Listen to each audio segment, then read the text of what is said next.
ভাজার জন্য তেল দিয়ে দিচ্ছি।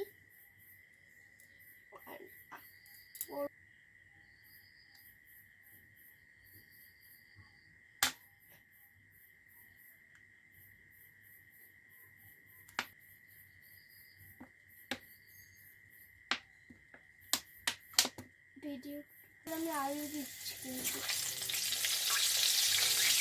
খুব কেজি আলু ভাজা যায় না। দেখুন আমি কতটা ভাই করছি, আস্তে আস্তে করে দিতে হয়, নাহলে সবার গায়ে ছেপে।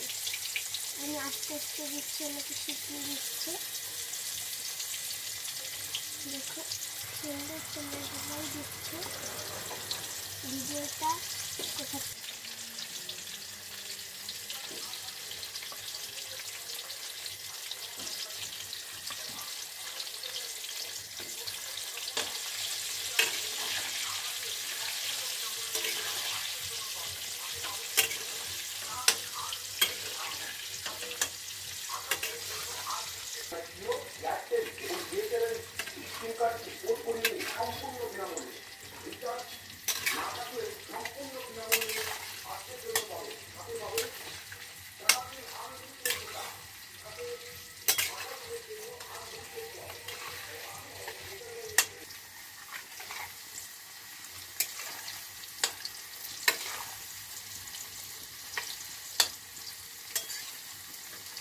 লাল লাল করে ভাজতে হবে।